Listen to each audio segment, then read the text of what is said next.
primeras charlas fueron tan tempranas como 1980, 89. En lo que decían, obviamente, después del descubrimiento de la PCR y luego lo que sería el secuenciamiento de Sanger, que dijeron, pues ya tenemos todo para saber exactamente qué contiene todo ese código de 3.4 pares de bases. La idea detrás es que decía, si nosotros le vamos a codificar todo el genoma del ser humano, sabremos cómo funcionamos a nivel molecular. Podría ser el inicio de saber por qué nos afectan ciertas enfermedades, cómo curamos ciertas enfermedades, cómo evitamos ciertas enfermedades y por qué nos ocurre lo que nos ocurre, hasta el hecho de envejecer. Bajo ese criterio, se presentó este plan ante diferentes organismos, en este caso la estadounidense en primer lugar, que es el Instituto de Salud Nacional, el NIH, para formular el proyecto y obtener financiamiento. Obviamente es un proyecto de gran envergadura, especialmente en la época, y ahorita vamos a ver por qué. En este caso, el financiamiento del NIH no fue suficiente, por lo que se llevó o se solicitó una colaboración internacional, llevando a la participación de laboratorios en muchos países que sí se podían costear la tecnología de secuenciación, incluyendo diversos países de Europa, África y Asia. Para poder, como si nosotros tomáramos, ya, digamos de que yo les alcanzo en la única copia de biología molecular de gen que existe en el mundo, la única. Y está en italiano. Y se las doy. Y les digo estudie. ¿Acá alguien sabe italiano? Chanfle. Coreano. ¿Acá alguien sabe coreano? Perfecto. Entonces, se las doy en coreano. ¿Qué hacen ustedes? Ahora muchas opciones. Traducirla, ¿no? ChatGPT toma foto y la traduce. ¿Cuántas fotos tendrían que tomar? El libro tiene 500 a 700 páginas. ¿Cuántas páginas les permite el ChatGPT y está siendo pagado? 20. Muy bien, 20 para el Pro, 10 para el Plus. Entonces, solamente les permite subir 10 imágenes en Plus y hasta 80 documentos por cada 2 horas en Plus. ¿Podrá hacerse este trabajo una persona? Nunca, ¿verdad? Y esto, no podrían copiar una sola página completa, tendrían que copiarlo en pedazos también, porque si no, no se notan los caracteres, ¿verdad? ¿Soluciones? Se parte en el trabajo. Una persona no podrá mandar 700 a 1400 fotos al chat GPT para que lo traduzca, pero 50 personas, sobrado, ¿verdad? Es exactamente lo que hicieron con el ADN. 3.4 por eso las 9 pares de bases es demasiado grande. Pero si lo partimos en pedacitos y se lo enviamos a diferentes laboratorios para que cada uno secuencie su pedazo y luego lo juntamos, ya no se hace tan grande, ¿verdad? Entonces, el proyecto se desarrolló, se calculaba que iba a terminar en el 2020. Gracias a los esfuerzos en conjunto, terminó en el 2001. Más o menos.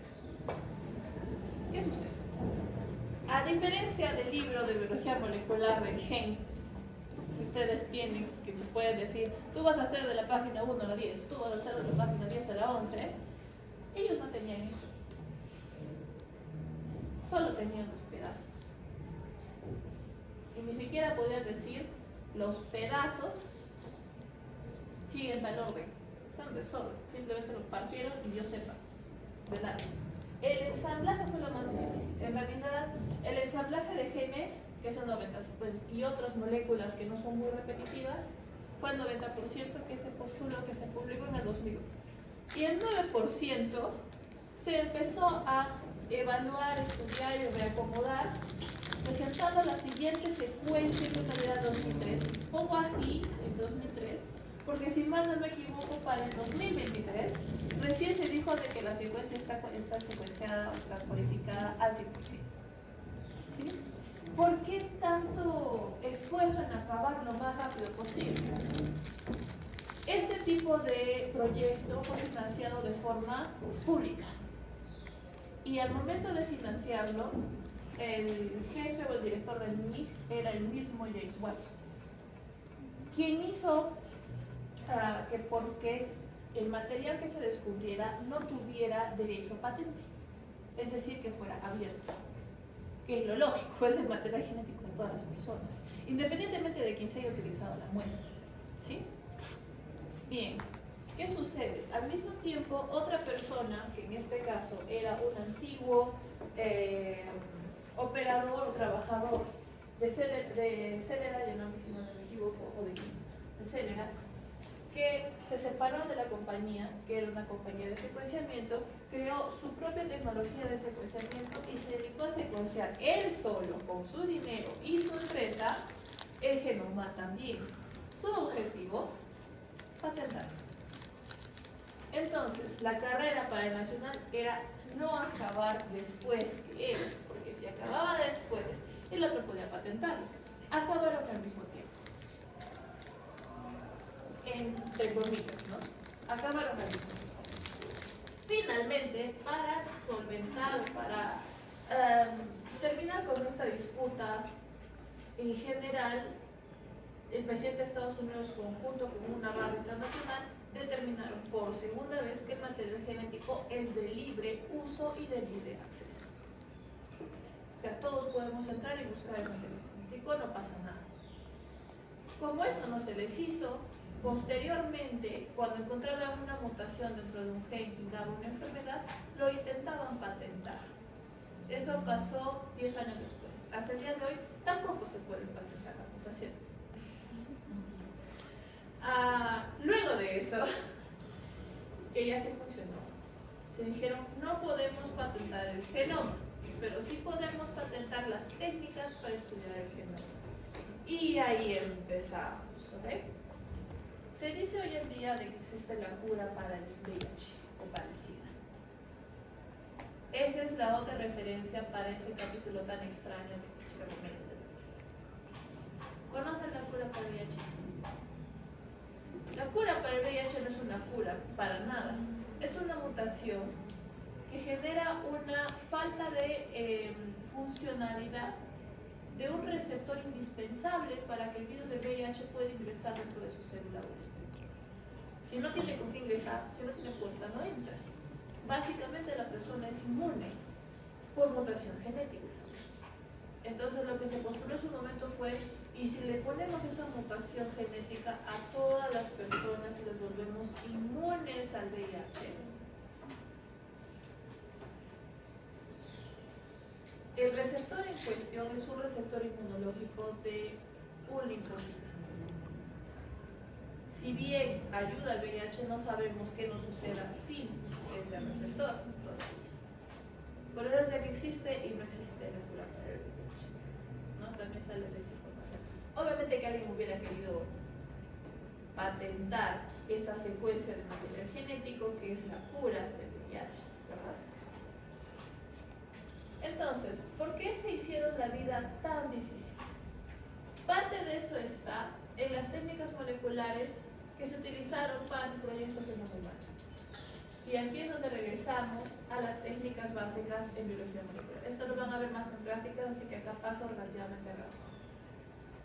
La extracción de ADN es un proceso a través del cual nosotros destruimos una célula, es decir, realizamos una muestra biológica de una célula, para poder separar luego material que sea ADN de material que no sea ADN, es decir, ADN de proteínas y lípidos. De los lípidos está fácil, ¿sí? Porque los lípidos son apolares, no tienen carga, no se pueden asociar al agua, y el ADN tiene carga, se puede asociar al agua. Ese es un trabajo sencillo. Mezclamos una solución que sea polar con una solución apolar y se va a generar un cóctel de dos fases, en donde la fase acuosa o fase de agua contiene el ADN y sales. Las proteínas se degradaron, que son esta telita blanca de acá, como huevo cocido, y la parte inferior es la fase que tiene los lípidos. Y tenemos nuestro material genético. La nuestra técnica es la columna sílica, que es más sencilla. Podemos visualizar nuestro material genético a través del proceso llamado electroforesis. que utiliza la carga negativa del ADN para traerlo con carga positiva y hacerlo atravesar un gel que es tan denso que va a separar una molécula de ADN grande de una molécula de ADN pequeña para poder observarlo. ¿Por qué es necesario observarlo? La reacción en cadena de la polimerasa o PCR es una reacción ex vivo, es decir, fuera de una célula, pero que utiliza a la ADN polimerasa para copiar un fragmento de ADN. Y es la técnica revolucionaria que permitió el proceso de secuenciamiento. Entonces, aislar la ARN polimerasa no fue difícil. Tener los materiales para que se pueda anclar, porque normalmente la ADN polimerasa se ancla en una superficie bicatenaria, no monocatenaria, que es donde surgen los primers, se puede. Lo que hace que podamos sintetizar muchas veces un solo pedacito de material genético, delimitado por esos primers que le damos para que se pueda unir. Este material genético tiene un límite de tamaño. Normalmente una RNA polimerasa puede producir 1000 pares de bases por minuto. Es su velocidad, no va ni más lento ni más rápido. Y después de unos 2 minutos, como que la enzima que está fuera de una célula ya se va cansando, ya se va degradando. Conclusión, ¿qué tamaño puede tener un producto de PCR en una polimerasa estándar? Máximo 2000 pares de bases. Bien hecho 1000 pares de bases. ¿Sí? El secuenciamiento se basa en algo similar, utiliza la PCR, pero el secuenciamiento de Sanger tiene un punto adicional. Vamos a hacer una PCR, ¿sí? Pero además de tener los nucleótidos libres para poder sacar la copia de mi secuencia, voy a agregar nucleótidos malogrados, o lo que se ''llama nucleótidos truncos. Es decir, ¿se acuerdan cuando yo les dije que la secuencia de ADN crece en el sentido 3'? Vamos a bloquear el 3'. Ya no tiene dónde unirse. Ese 3', ese carbono 3', se queda sin capacidad de unión. Son nucleótidos truncos. ¿Qué significa? Que la polimerasa va a ir tomando al azar nucleótidos normales y nucleótidos truncos, generando copias de esta secuencia de diferentes tamaños, a donde caiga, dependiendo del nucleótido trunco, va a sacarme todas las posibilidades de la secuencia, desde la primera letra hasta la última. ¿Ok? Y como les colocamos una molécula fluorescente, un lector por colores puede asociar donde se detuvo la polimerasa con un color, devolviéndome entonces la secuencia. Eso es el secuenciamiento Sanger y es el primer tipo de secuenciamiento que se saca. ¿Sí? Pero nada de eso quita que mi polimerasa siga sintetizando de 1000 pares a 2000 pares de bases por PCR. ¿Qué significa? ¿Se acuerdan que les había dicho lo del genoma? Lo del libro de biología molecular en coreano, que les diga el ChatGPT, no puedo leer más de 5 líneas a la vez, 2000 caracteres. ¿Qué significa? Que por cada 2000 caracteres se necesita fotos, se recuerda. Esta es la razón por la que se demora. No hay suficiente tamaño. ¿Sí? Las técnicas posteriores que llegaron trabajaron con fragmentos más grandes, pero esa es una de las razones por las que se demoraron, especialmente con las zonas repetitivas, porque ustedes tienen una zona que en esta cabe termine T, y el siguiente fragmento empieza en T. ¿Qué certeza tienen ustedes de que entre estos dos no había todo un fragmento que era puras temidas? Son las zonas altamente repetitivas. Y esas son las zonas más difíciles de encajar una después de la otra. Entonces, al final del proyecto Genoma Humano se determinó cuántos genes tiene el ser humano, a lo mucho 35.000, acá todavía lo estoy exagerando, es el 1.5%.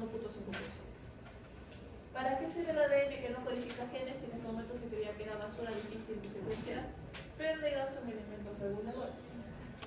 ¿dónde podemos encontrar este ADN? En bases de datos libres.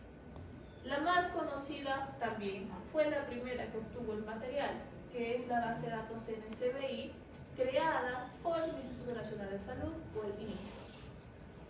Pero hay más, muchas más. Hay una que es europea, hay una que es británica, hay una que es japonesa, hay una que es china, hay una que es latinoamericana, hay una que es africana.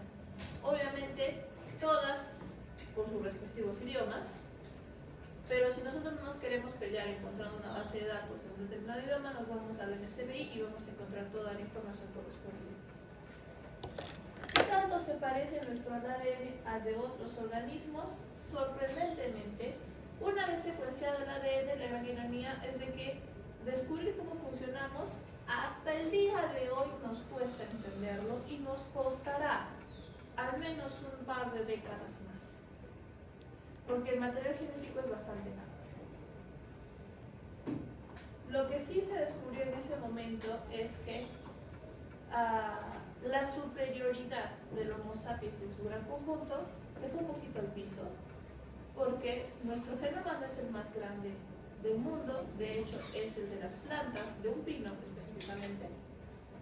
Nuestro genoma es casi un 70 a 60% similar al de un anfibio, 60%, 70% similar al de un molusco, 80% similar al de un parásito, ameba, parásito, 90%, el mito, 90% similar al de los otros mamíferos como ratones, ratas y demás. Lo que significa de que, al menos desde el punto de vista de los genes, todos funcionamos relativamente igual. Y esa es la base de que hasta el día de hoy sigamos utilizando modelos biológicos diferentes al ser humano. Porque sí hay traslación o extrapolación genéticamente hablando con ciertos organismos. Parte del trabajo de esta semana en el taller y la siguiente es explorar la base de datos NSBI o la base de datos de MIC, donde se encuentra ya no solo el genoma como material genético, sino también todas las herramientas para poder estudiarlo y trabajarlo. Esa es la base de que mucha de la investigación de biología molecular asociada a estos tiempos se puede hacer de forma gratuita y la informática al menos ha crecido y sigue creciendo bastante.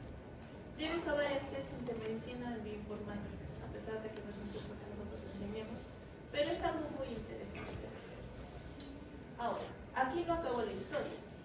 Primero se secuenció el genoma, que se llamó Proyecto Genoma Humano.